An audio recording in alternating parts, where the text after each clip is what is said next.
of Hanukkah and the coming anti-Messiah. We've done 2 parts already, and today will be our 3rd and last part. I think for next year, what I'm going to do,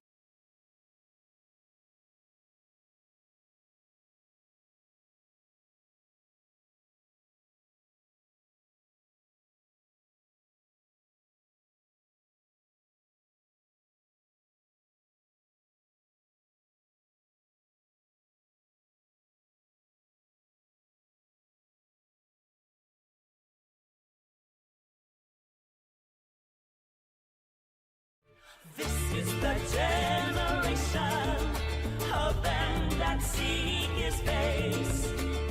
This is the generation of them that seek His face. Shabbat Shalom. We want to welcome each and every one of you to our Secrets of Hanukkah and the Coming Anti-Messiah. And we said that part of our understanding is that we want to raise up a Maccabee generation. Solomon tells us that everything that has happened will happen again. We live in a world that, yes, it's chronological, but it's cyclical chronological. And so as we go through time, what has happened in the past will happen again. And so we know that prophetically, the things of the future have already happened many times. They're happening right now on a global scale, and they will happen with the coming anti-Messiah in the future. And so today we are going to be looking at the last 3, the Messianic level, the moral level, and the eschatological level. As we know, there are many secrets to Hanukkah, and we look at the prophetic level, we looked at the historical level, we looked at the legendary level, and today we're going to look at the messianic and the eschatological level. And we see that when people think of Hanukkah, they're mostly thinking of the Hanukkah of Antiochus Epiphanes and the Maccabees. But remember, this was only one of the Hanukkahs. The term Hanukkah just means dedication of a person, dedication of an object. In the case of the Hanukkahs we've been studying, it's the dedication of the altar and the temple. And of course, we've seen all these different levels as they've come out. Now, one of my theses is that, especially in Daniel, the other prophets too, but again, if we would put in the other prophets, again, we would be here the whole year. We could study this. But Daniel was given some prophetic words of Alexander the Great, Antiochus, and of the final beast system. So Daniel wrote them down, and prophetically, historically, they occurred with Alexander and Antiochus and what we call the Hanukkah of the Maccabees. But we know that historically they're continuing till now. Now, in the last several hundred years since the time of the Talmud, a legendary level to Hanukkah has arisen that is not biblical, not part of prophetic or history or eschatology, but it's risen up. But we also know that these have become a template for what will become the beast system in the future. And right now we're living someplace over here. We're getting ready to set up, the Hasatan is getting ready to set up his beast system, the coming anti-Messiah. We also saw, and probably one of the questions that we want to ask right now is, did Yeshua celebrate Hanukkah? Did Yeshua celebrate Hanukkah? And my answer is, I don't know. I don't know if he celebrated Hanukkah. Everybody says he celebrated Hanukkah, but did he celebrate Hanukkah? I do not know. And we know that he knew about Hanukkah, as we're going to see from Josephus and the Maccabees and things like that. But did he celebrate Hanukkah? And my answer is, I don't know. I definitely know he did not celebrate it with a Hanukkah Harry or with a Hanukkah bush. I know he did not celebrate it with a Hanukkah. There was no Hanukkahs at the time. So we know that. But Yeshua came to Jerusalem not to celebrate Hanukkah, but he came to Jerusalem to declare and assert his messiahship over Israel. And he came on that day. And it's important that we know that Yeshua came to Jerusalem and that he was in the temple. And what was he doing in the temple? All these are part of the Messianic level of Hanukkah. What is the Messianic level of Hanukkah? Well, it's about the messiahship of Yeshua, and that he came to Jerusalem to assert his messiahship. Several of the secrets of Hanukkah, we've already looked at many of them, are about the meaning and understanding of the word Messiah. What is Messiah? What does that word mean? In English, of course, the word is Christ. But in the English and in modern language, the word Christ has become something other than Messiah. Christ translates Messiah, the word we're going to see, but today Christ has taken on other esoteric meanings that we don't want to use. We want to stick with Messiah. What are his characteristics? His identification and his credentials. Who or what is Messiah? The term Messiah comes from the word Mashiach. Everybody say the word Mashiach. And when you say at the end, it's ach. It's really not Messiah, it's Messiah, Mashiach in Hebrew. Of course, the Greek is Christos, or Christos here in anglicized, where we get the English word Christ. Now, the word Mashiach comes from the word Masa, and it means anointed or anointed one. And anything that is anointed with oil is Mashiach. If we could invent that word, is Mashiach. It's Messiah. It pertains to the kings of Israel when oil was poured on King Saul, oil was poured on King David, and by Samuel. The high priests were anointed with oil. Cyrus of Persia, think of this. Cyrus of Persia is called my anointed by Yahweh. Yahweh calls him, he's my anointed, or he's my Messiah. So right here we understand that the term Messiah doesn't just mean one person or even anything that has to do with a prophet or a king of Israel.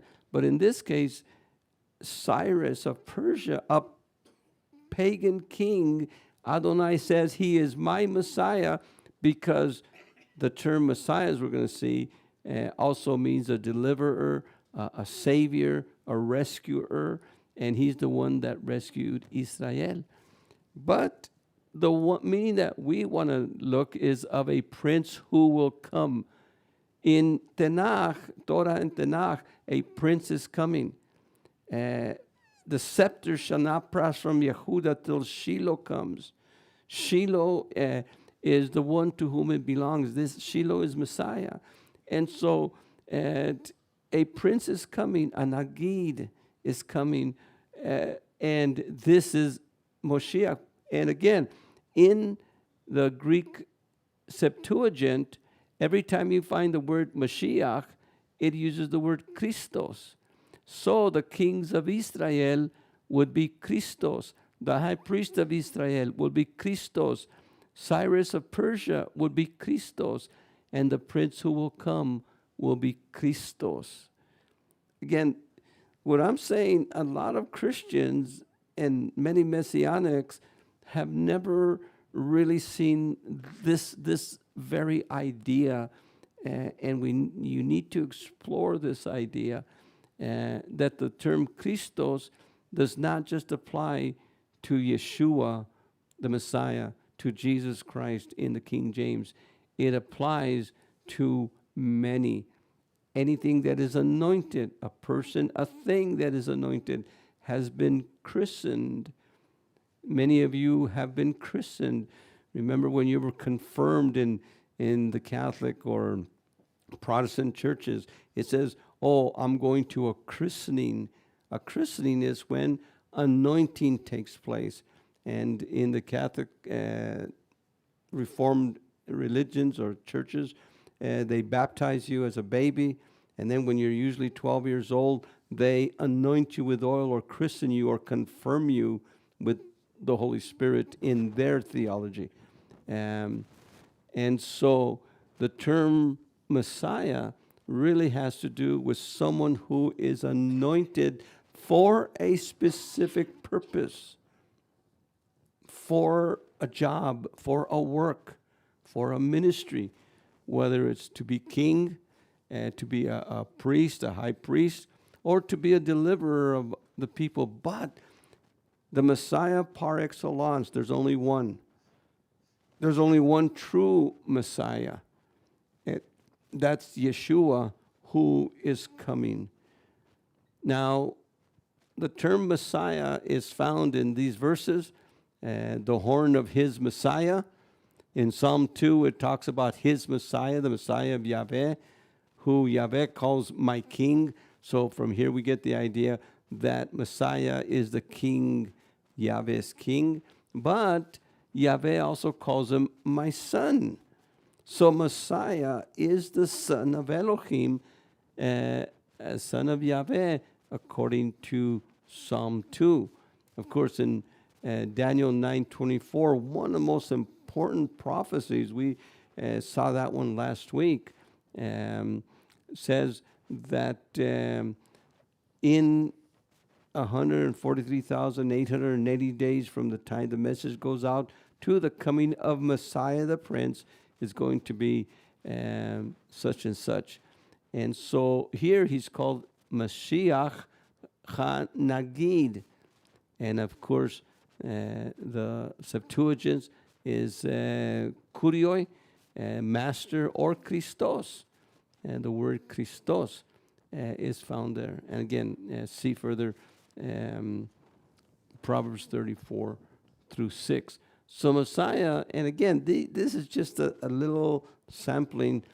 If you go to in your concordance, if you look up Messiah, you'll find that it's all over the Tanakh. The first secrets of the Messianic level of Hanukkah have to do with the conception and birth of Messiah, Yeshua.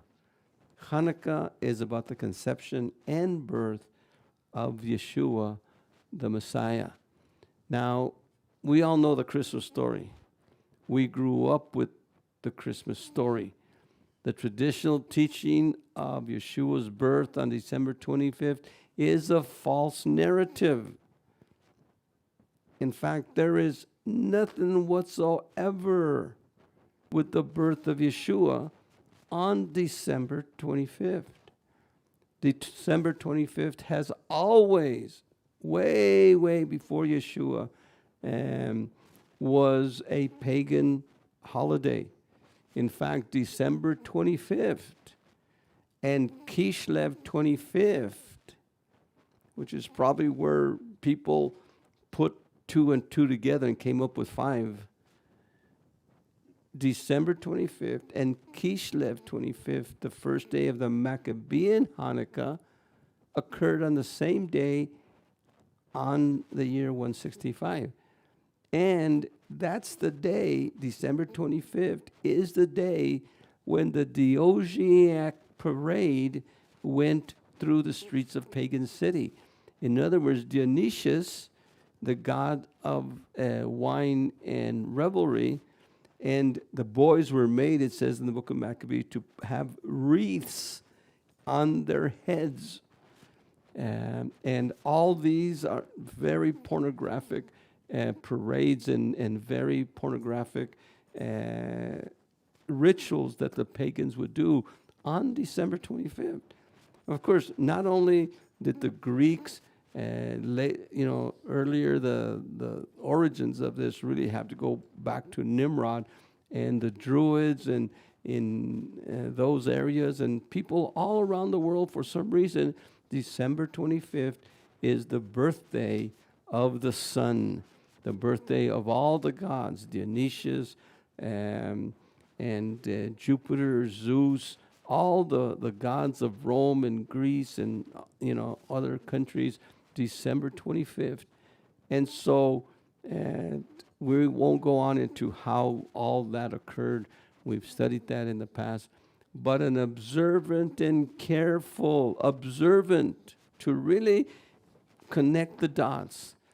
Study of Luke chapters 1 and 2 reveals that the true and historic account, rather than the false narrative of the conceptions and births of Yochanan and Yeshua, how they took place, and the purpose of why.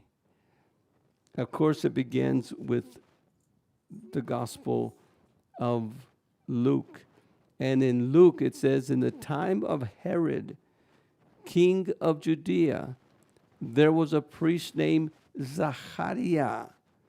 Now, Zachar means to remember, and Yah is Yahweh.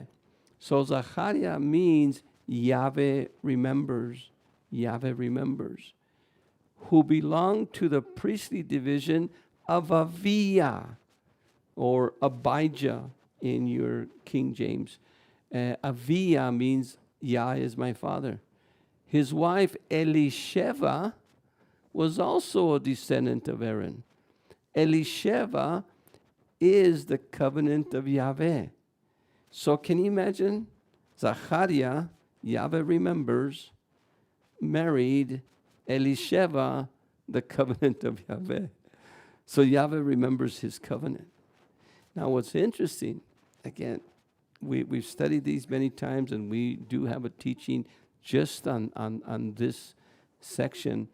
But what's very interesting here is that Adonai chose this couple, Zachariah and Elisheva, to bring that one who would announce Messiah, who would be the forerunner to Messiah. And of course, we're talking about Yochanan HaKohen. Yochanan HaKohen. We know him as Yochanan the Immerser, Yochanan the Baptist, but he is Yochanan HaKohen. He was Yochanan the priest. And he was a priest because Zachariah was a priest. And so we have this, that all of a sudden we have this priest, Zachariah. And Adonai calls this priest and his son for a specific work. Now, in the book of Malachi, Adonai had said that he was preparing, that he would send Elijah the prophet to prepare the way, the forerunner of Yahweh, think of it, of Yahweh. Not Messiah, but of Yahweh. And again, that means that Yahweh and Messiah are echad, they're one. as we're going to see. And so when Zachariah was old and his wife was old, and of course he belonged to the section of the priesthood, and he went to minister his priestly duties. And he was the one there right in front in the prayer, burning incense to Adonai and praying for Elijah to come. He hadn't come in 400, 500 years. Where's Elijah?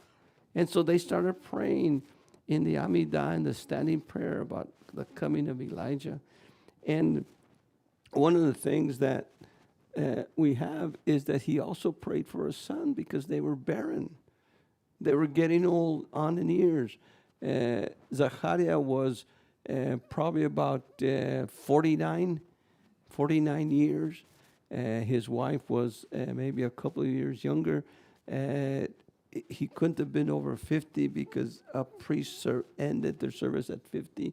But he was around. They were in their older age, and of course, at that time, they didn't have too many kids at that end of an age. And so he was praying for a son. And as he was praying for a son, we know that Adonai answered his prayer. Now, in 1 Chronicles 24, we have that the course of what he was Avia. There was 24 priestly courses, and we see that the 8th belonged to Avia. And so as he was praying, as his course came up, and he was praying, and we see that the angel appeared unto him. Now, here we have in Luke 1:11, there appeared unto him an angel from Yahweh standing to the right side of the altar of incense. And as he speaks with the angel tells him that he was going to have a son, and that the son was going to come in the spirit and power of Eliyahu. And so they were praying for Elijah the prophet. They were praying for Elijah the prophet, the forerunner. Well, what's interesting is as he was praying for that, and Adonai kind of hit 2 stones with one bird, and he answers the prayer of Elijah the prophet, and he answers the prayer at the same time that he would have a son. Now, here is a chart that I built, and this first row is our Gregorian calendar. The second row is the Babylonian names, and the third row is the Hebrew or biblical, the first month, the second month, the third month of the year. Of course, the first month of the year was Nisan in Babylonian, but Aviv in Scripture. And of course, that's the time of Passover. And we have Shavuot, and we have Sukkot, and we have Hanukkah, and again, Passover, and Shavuot, and Sukkot again, as the years circle. Well, we're in the time of Avia, right here, right after Sukkot is Avia's time to serve. And here is when Elisheva conceives. She conceives over here right after he met with the angel. And it says there in Luke 1 that he goes back home and his wife Elisheva conceives. And she takes, she's 6 months taking care of herself. And here we have the 9 months, 40 weeks of Elisheva's pregnancy. And over here we have right on Passover, we have the birth of Yochanan on Passover. So Yochanan was conceived right after Shavuot, and 9 months later, we have his birth at Passover. Now, this is very important when we start looking at when Yeshua was born. And right now, in as we're teaching this, it's the end of November, the beginning of December. As we're going through stores, everybody's putting up their Christmas trees. Everybody's getting the holidays ready.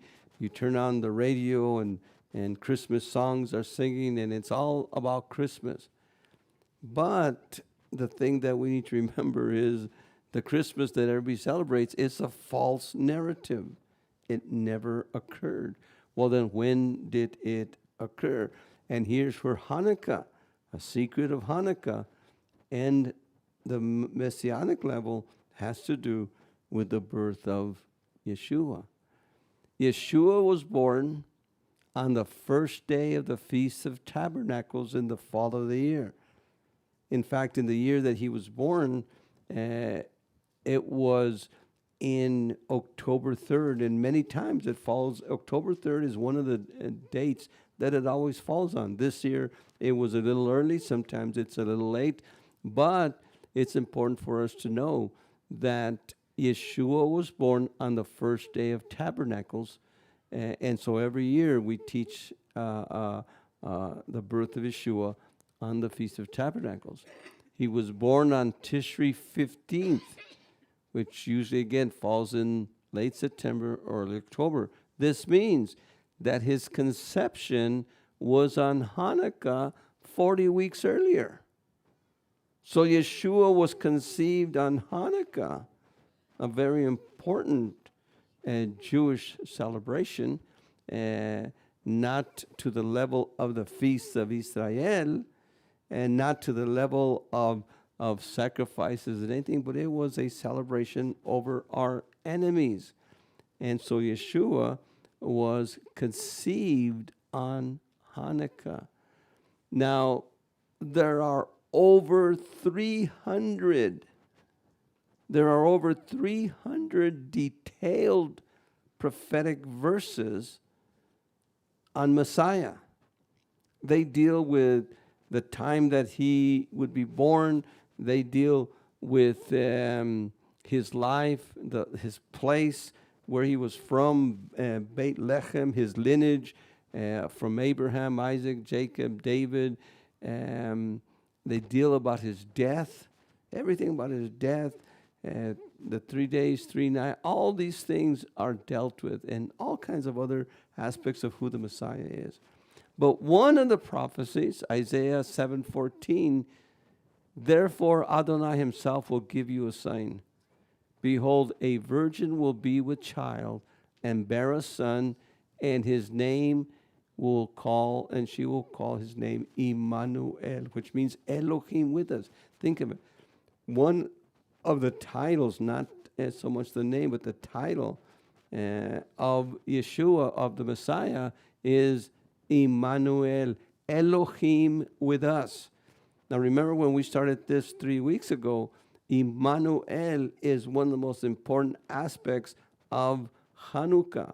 Hanukkah has to do with Immanuel, Elohim with us, the dedication of the altar, again, beginning with the Garden of Eden, if you remember. And so the conception of Yeshua, which occurred on Hanukkah, is of vital importance because of who Yeshua is, his identification. Now, Luke 1:26 says, in the 6th month, and we're talking now about the 6th month of Elisheva's conception and pregnancy. She was pregnant 6 months already, and this is, it brings this out clearly later on. In the 6th month, again, of Elisheva's conception, the angel Gabriel was sent by Elohim to a town in Galilee called Nazareth. Well, how do we know that she was born in Sukkot? Well, look at this. Let's put the dots together. We know when Zachariah was serving as a priest. It was in the section of Aviyah, which was the 8th section, which served right after Shavuot. And so if we count now 6 months, we know that 6 months from there, we come to the time of Hanukkah. So Miriam here, the angel was sent to her to a town called Nazareth and came to her and told her that she was going to have a son and she would name him Yeshua. Again, this is in Luke 126, and she was told that he would be the son of Elohim, that the Ruach would come upon her, and he would be called the Son of the Most High. And of course, Mary said, "Let what you have said be done to me." And at that moment, the very moment, because remember, the conception of Yochanan, John the Baptist, was a natural conception. And so he was conceived the natural way. But Miriam's conception was a supernatural conception. So the very moment she said, "Let what you have said be done to me," at that very moment, Yeshua, the Messiah, was conceived in Mary's womb at that very moment, as she speaks with the angel over here. Now, I've added to John's conception now Yeshua. So, look at this. John was conceived right after Shavuot, and he was born during Passover. Now, in the 6th month, which is Hanukkah, Mary conceived. And if we go 40 weeks or 9 months, then Yeshua is born at Sukkot. So Luke, the Gospel of Luke, chapters 1 and 2, have carried all these years this secret. This secret has been carried. I don't know why Adonai chose to reveal it to us now in the end days, but for some reason, or again, many times, theology and seminaries and seminaries of the word become cemeteries where they bury these things, and only what is taught, only what they want to be taught is passed on. And so many of the pastors, priests, and rabbis don't know what the word says. They're only taught what the theology of the church that they need to teach. But it's plain and simple there. And of course, here's all the events of the birth of Yeshua here. Interesting that when we think of a nativity set, for example, and when we think of a nativity set or all the Christmas thing, everything 2 years' time is scrunched up into one night. 2 years' time is scrunched up into one night. Actually, 3 years' time if we start from the conception of Yeshua, because when Yeshua was born, yes, there was angels there, but the wise men did not come till 2 years later. Yeshua was a toddler when the wise men came. So even like we said, there's all kinds of false narratives of the conception and birth of Yeshua. Like there's false narratives of the real Hanukkahs. There's false narratives of what Hanukkah is all about. Most Christians and many Messianics and even some Jews don't even know what Hanukkah is about. They celebrate it, but they don't know what it's about. And even now, as a lot of Christians and Messianics are celebrating Hanukkah, most of them don't know what it's all about. That's why we need to look at all the levels of Hanukkah. But in this chart right here, again, it specifically shows how Yeshua was born on Sukkot, not on December 25th, but on Sukkot, and all you have to do is find out when the first day of Sukkot is, and that'll tell you when Yeshua was born. Of course, Josephus, and this is an actual, what Josephus says, he calls it the Festival of Lights, or they called it the Festival of Lights. But watch what Josephus says. I want to read this. And so Judah Maccabeus and his fellow citizens celebrated the festival of the rededication of the sacrifices of the temple for 8 days. Now remember, last week we saw why 8 days. The 8 days have nothing to do with the supposed miracle of the oil. There was no miracle of the oil. The reason for 8 days is that the dedication of the altar took 8 days with Moses, took 8 days with Solomon, took 8 days with Zerubbabel, and took 8 days with the Maccabees. Because to dedicate the altar, it's an 8-day process, which always occurs on Sukkot. But this one, they couldn't do it on Sukkot because they were fighting a guerrilla warfare during Sukkot. So now, when the temple was rededicated, and by the way, who chose it, Kislev 25, to rededicate the temple? Antiochus destroyed the temple on Kislev 25.